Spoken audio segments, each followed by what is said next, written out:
नमस्कार मित्रांनो, ही आहे भाजी. ही भाजी बघा उपटायचं काम चाललंय खाली 9-10 बाया आहेत आणि भाजी उपटत. या ठिकाणी पण आपली भाजी आहे आणि ही भाजी चाललेली आहे नगरवरून मुंबईला. बघा ह्या भाजीमध्ये दिसतं तुम्हाला एक सांगतो.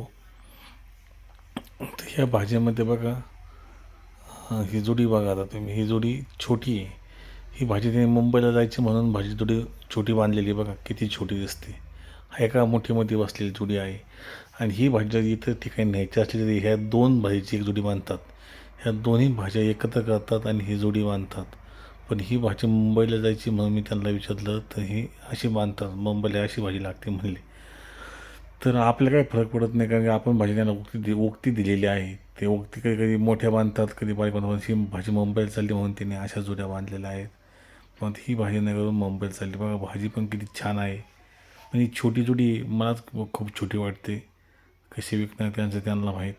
कारण की ही भाजी आपण व्यापाऱ्याला उक्ती दिलेली आहे. बघा हे जुड्या किती छोट्या छोट्या जुड्या आहेत. आणि बघा या ठिकाणी असा ढीग घातला आहे. खाली शेतकरी भाजी उपटू राहिलेत आणि इथं असा ढीग घातला आहे. बघा ना कसा ढीग घातला छानपैकी. थप्पी मारली त्याने. ही भाजी त्याच्यामध्ये त्यांनी ठेवलेली आहे.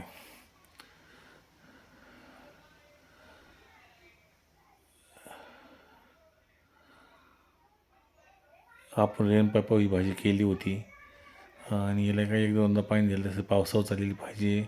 50 किलो भाजी पेरली होती आणि ही भाजी आपण 40,000 रुपयाला दिलेली आहे. हे बघा खाली मजूर बघा कशी भाजी उपटू राहिलेत. हे बघा हे अशी भाजी उपटतात.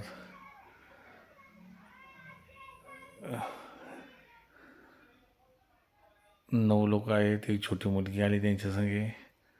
त्यांच्या बघा मस्ती चालली, भांडणं चाललेत. आता ही भाजी सगळी गोळा करणार, एका जागेला लावणार. ही माझी मंडळी आहे, म्हणजे माझी पत्नी. ती म्हणली माझं बी शूटिंग घ्या, एवढी छान भाजी आहे माझ्या हातात घेऊन. मला एवढी छान भाजी म्हणली माझा पण फोटो काढा. आणि मग तिचा पण फोटो काढला आपण. आणि त्यानंतर बघा निसर्गरम्य वातावरण, असं कसं भारी आभाळ आले छान.